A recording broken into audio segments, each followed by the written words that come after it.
Tu vois là, c'est la rose qu'on a fait hier là. D'ores et déjà, elle a commencé à sécher, tu vois. Et les feuilles commencent à se rouler, tu vois. Et presque le verre est pas assez large parce que celles du bas sont vraiment parties. Mais ça va faire joli. Ça va faire joli. Et comment t'es venue l'idée de faire cette rose? En fait, c'était l'hiver 2011, la fin du mois de novembre, parce que c'est là où les feuilles de ginkgo tombent. Et en fait, ça s'est passé là-bas.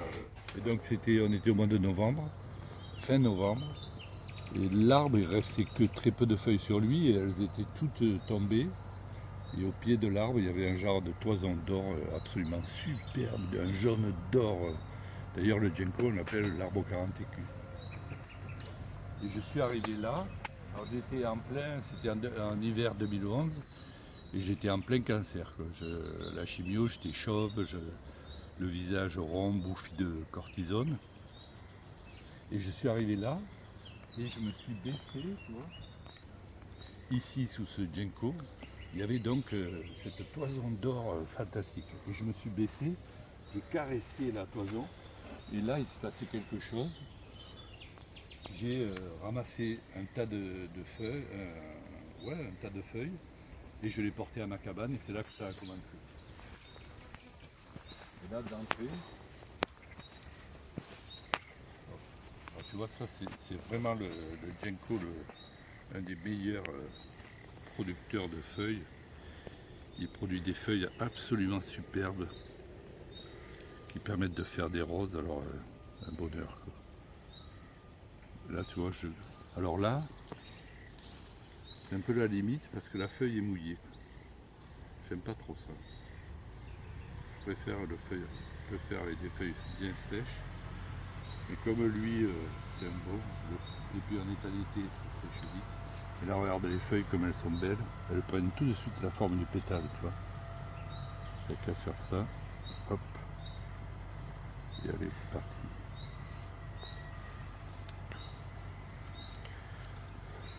Alors dans une rosa, j'aime bien mettre des feuilles qui proviennent d'arbres différents. Je sais pas, ça me plaît. Alors lui, c'est vraiment du premier choix. Regarde ces feuilles, c'est trop beau. Donc là, j'ai la possibilité, si tu veux, un arbre comme ça, d'en faire 2 ou 300, même voire plus.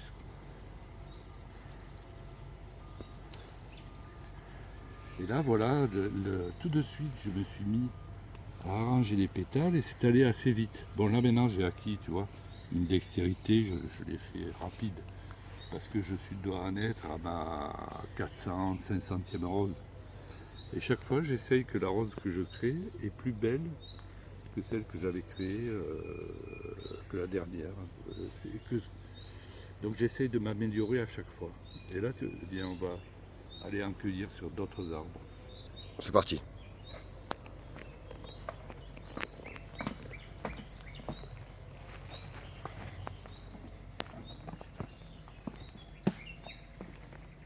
Alors là, tu vois,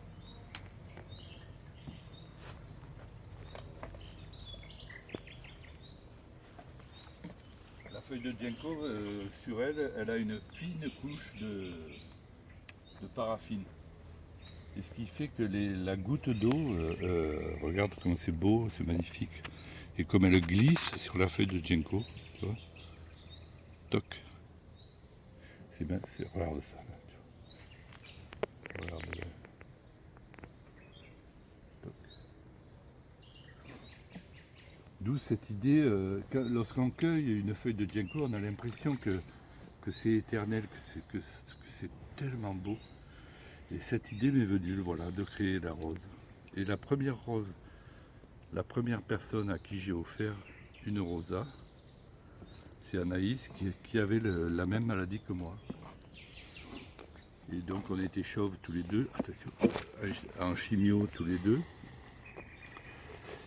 Et là j'ai eu le sentiment en offrant la rose à Anaïs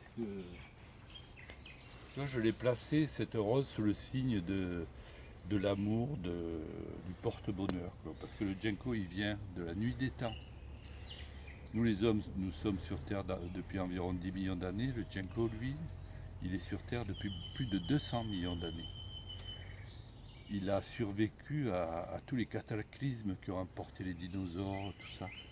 C'est vraiment un arbre absolument extraordinaire. C'est ça qui m'a attiré tout de suite sur lui. Dans ma vie de paysagiste, j'ai planté énormément de Ginkgo. Presque tous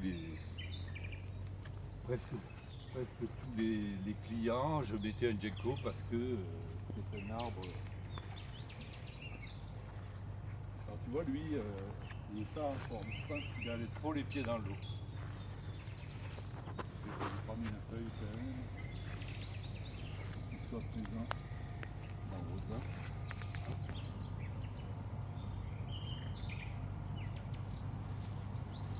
Alors là, je passe à l'intérieur de la main, comme on a vu hier.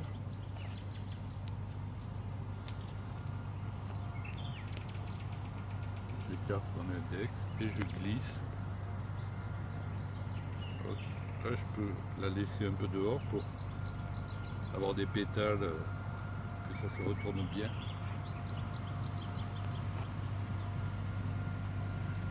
Je crois qu'on va aller dans la forêt de Ginkgo, ce sera plus facile à trouver.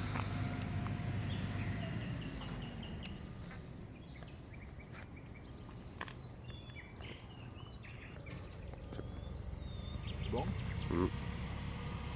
Ouais, là, je suis en train de faire un jardin potager en permaculture, là, avec le test de mes algues. Là, on voit que les tomates, elles ont la bonne forme.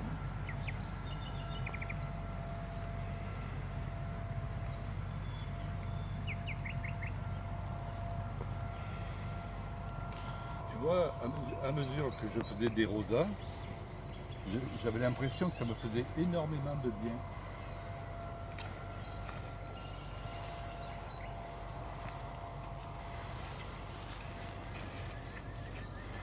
Les analyses du cancer sont mises à être bonnes.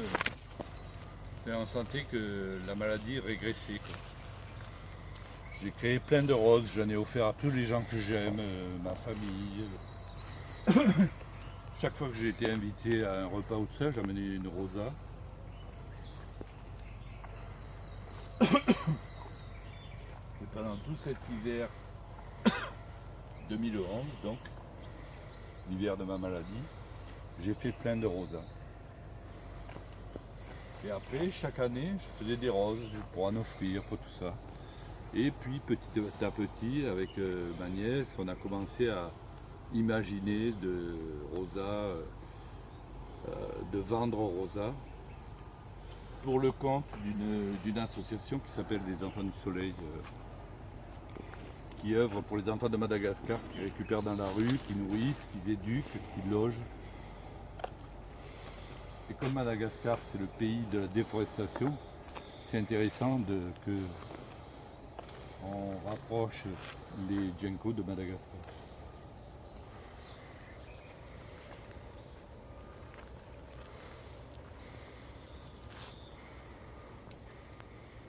Alors là, tu as vu les merveilles de feuilles. Regarde ça. Donc là, c'est vraiment le bonheur.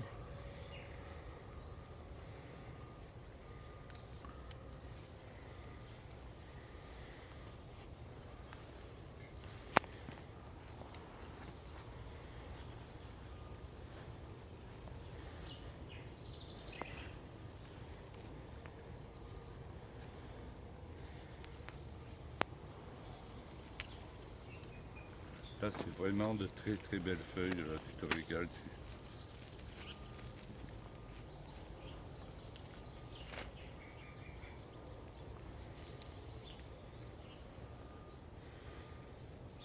Et alors, normalement, évidemment, je faisais des roses avec des feuilles mortes, jaunes.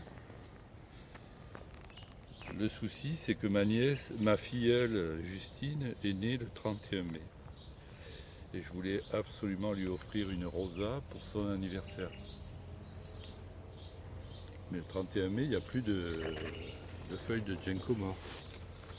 Alors j'ai eu l'idée de faire la rose avec des feuilles vertes.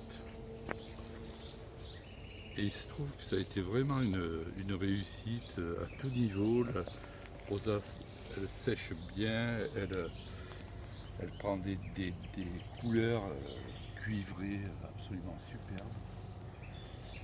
Et en plus, nous, ça nous permet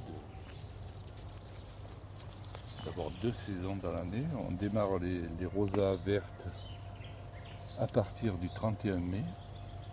Et là, la feuille a atteint une maturité qui fait que la rose, en séchant, va être absolument superbe.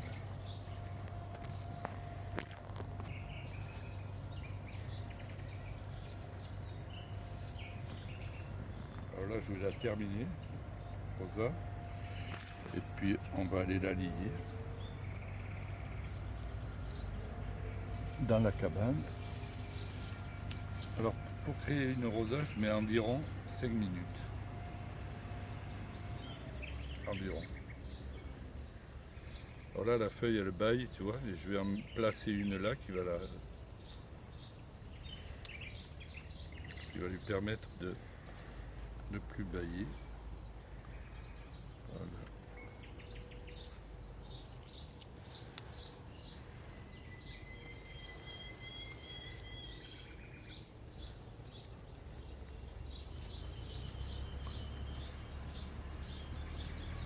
Et alors, tu vois, la particularité du ginkgo biloba, donc il y a tout le monde presque sait que c'est le seul arbre qui a repoussé après Hiroshima. Et ça, presque tout le monde le sait. Par contre, ce que les gens savent moins en France, c'est que le premier ginkgo qui a été planté en France l'a été à Montpellier au Jardin des Plantes.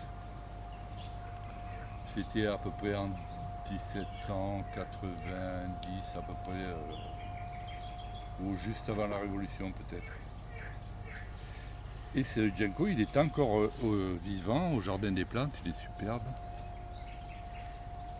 Et c'est la raison pour laquelle on a eu l'idée d'appeler avec Anaïs, on a eu l'idée d'appeler Rosa la rose de Montpellier.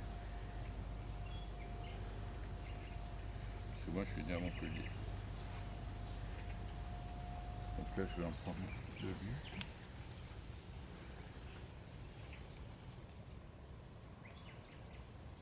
Et puis, année après année, le projet Rosa s'est amélioré. J'ai créé un emballage, tu vois. Et cette année, j'ai eu la chance de pouvoir vendre Rosa en direct à la salle Pétrarque de Montpellier, c'est-à-dire dans le cœur de Montpellier, qu'on appelle l'Écusson, pour le compte d'Enfants du Soleil, lors de sa vente de charité, ou je ne sais pas comment ils appellent ça. Ils se font de l'argent en vendant des produits, des objets qui arrivent de Madagascar. Et là, pour la première fois, Rosa a été vendue au public. Je la vendais 10 €. Et j'en ai vendu à peu près une quarantaine. Ce qui a permis de rentrer à environ 400 € pour l'association. Mais le grand but, c'est que le maire de Montpellier connaisse l'existence de Rosa et intègre Rosa dans sa communication, parce que le ginkgo amène une noblesse absolument extraordinaire. Par exemple, la ville de Tokyo, son emblème, c'est la feuille de ginkgo.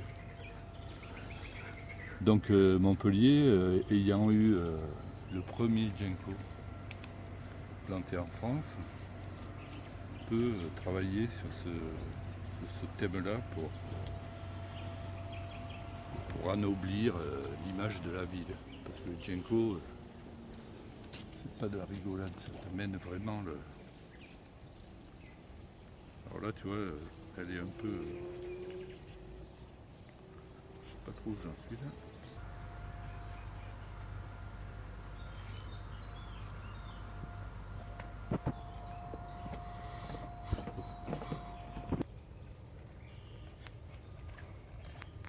J'essaye de presque tous les jours créer une rose.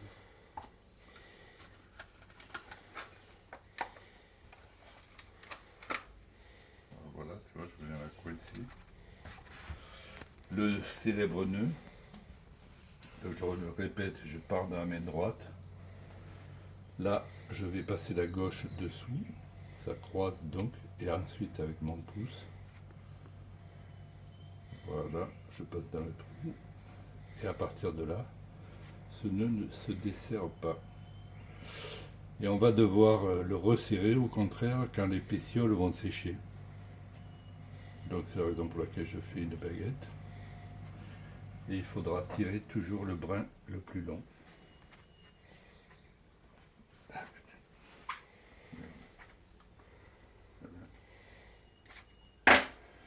Et voilà la naissance de Rosa.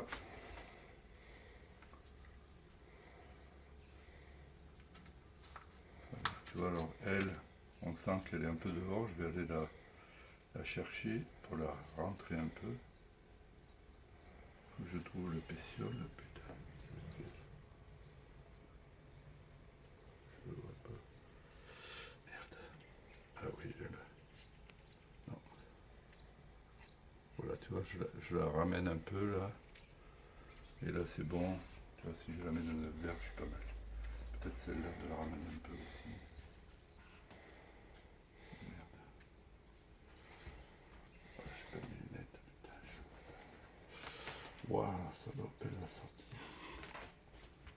Tiens.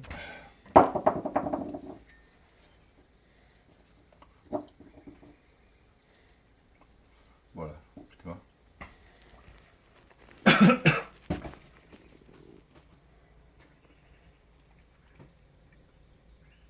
Bon, déjà, tu peux voir la différence entre les deux, tu vois. Il y en a une qui a commencé à s'ouvrir. C'est super parce qu'on a l'impression que Rosa, elle vit encore et qu'en séchant, elle va se créer. Et là, on n'y peut pratiquement plus rien. Mais j'adore ça.